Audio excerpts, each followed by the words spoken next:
ry malalan'Andriamanitra sady voantso ny masina hitombo aminareo ane ny fahasoavana sy ny fiadalina avy amin'ny Jesosy Kristy ilay tiantsika amin'ny fitiavana tsy mety levo. Amen. Ivavaka isika dera sy misaotra anao izay iray eo noho ny amin'ity orasa fotoana ity sy hanoloranao anay indray ny fiainana dia amin'ny alalan'ny teninao izay mahary fiainanao anay sy mamenombelona amin'ny fanahinay. Divokisy zavatra eo avy amin'ny teninao izay i Jesosy teny tomba nofo. Amen. Ny anjara mofinaina ao antsika amin'ity alatsinainy 12 Jolay 2024 ity dia Hosea toko voalohany 1:2 ka hatramin'ny 7. Hosea toko voalohany 1:2 ka hatramin'ny 7 vaky toy izao zany amin'ny anaran'i Jesosy. Tamin'ny androan'ny tenenan'i Jehovah tamin'ny Hosea, toy Jehovah taminy: andeha ianao maka vady izay efa tena zanga sy zanaky ny fijangajangana, fa fatra-pijangajanga miala amin'ny Jehovah ny tany. Ty lasa izy naka ny Gomera zanaka vaviny Diblahima ary dia nanananaka vehivavy ka nitera-dà taminy.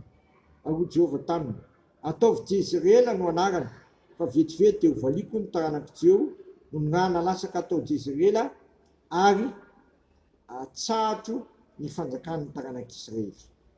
Ary tamin'izany andro zany dia ho tapahako ao amin'ny tany lemaka Jezreela ny tsipikan'ny Israely ary nanananiko indray raha vehivavy ka nitera vavy toy Jehovah taminy.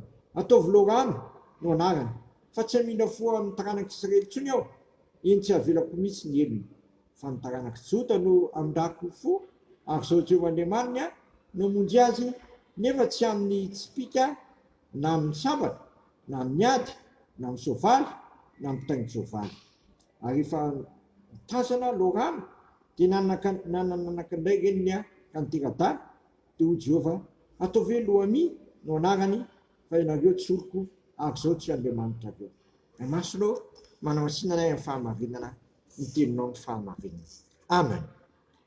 Eto amin'ity lahatsoratra masiny ity dia ny rahan'i Jehovah Andriamanitra Hosea mpaminany haneo amin'ny fiainan'ny Hosea mpaminany ny ditron'ny fon'ny firenen'i Israely.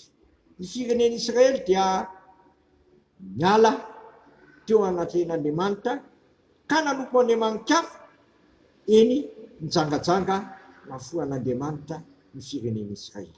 Teo anatren'izay Hosea dia nasaina nanambady izay olona farany ranganjina mpijangajanga indrina dia niteraka tamin'izany olona izany izy, niteraka olona 3. Eto dia samy mampiseho ny fahatezeran'Andriamanitra sy ny fahafoizan'Andriamanitra azy ny anaran'ireo olona ireo Jezreela izay nisy ny fantatsahana ary Lorama tsy namindrana fo ny dikany ary Loami tsy oroko. Eto dia rehefa mialo eny an-tren'Andriamanitra isika dia tahaka mahafoa antsika koa Andriamanitra. Lasa lavitra antsika Andriamanitra, ary Andriamanitra raha teo sy jery izany asa ratsy nataontsika izany. Eto dia miantso antsika Andriamanitra mba andiny teny ny anompontsika an'Andriamanitra. Tena manompo azy amin'ny fo marina tokoa ve tsika sa manompo azy eo vava fotsiny? Satria raha ny zava-misy dia amin'ny ataontsika sy amin'ny fiainana andavanandrontsika mandala Andriamanitra isika, fa amin'ny isan-kalady tena manompo an'Andriamanitra tokoa isika.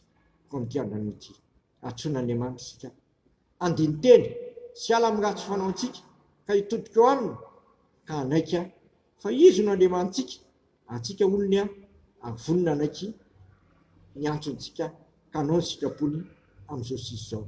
Dia ho zany tokoa ny fiainako sy ny fiainanao mba hampiavana Kristy ambony lanitra, satria Jesosy Kristy raha teo tsy avy antso ny marina izy fa mpanota mahibevaka mba hiverinao aminy ka novany ny fovatoko sy ny fonofonao, ny fovatonao ny tonga fonofa ary namizy antsika fo vaovao. Dia amin'izany tokoa ne zasy ianao dia marina amintsika ny tenin'ny apôstôly Paoly hoe raha misy olona amin'ny Kristy tolom-baovao izy efa lasa ny zavatra taloha. Amen.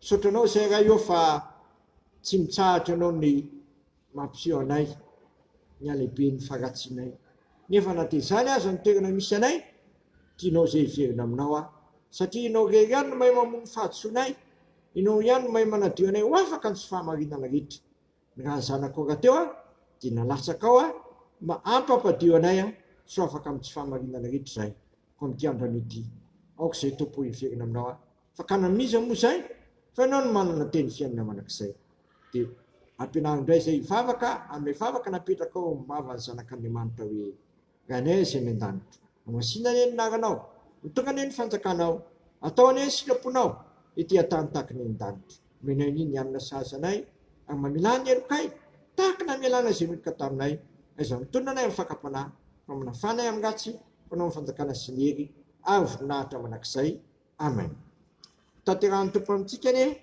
sotrodrano zay tononona amin'ny anaray zanak'arafanahy masiny zao mitanareo ane ny tompo ka miaro anareo mampamirapiratra ny tavany aminareo ane ny tompo ka mamina fo aminareo manatratra ny tavany aminareo ane ny tompo ka manome anareo fiadanana matoky sy ny antso anareo a ho miverena aminy a fa raisindray anareo amen voninahitra ane ho an'Andriamanitra rery ihany a amin'ny anaran'ny Ray sy ny Zanaka ary ny fanahy masina amen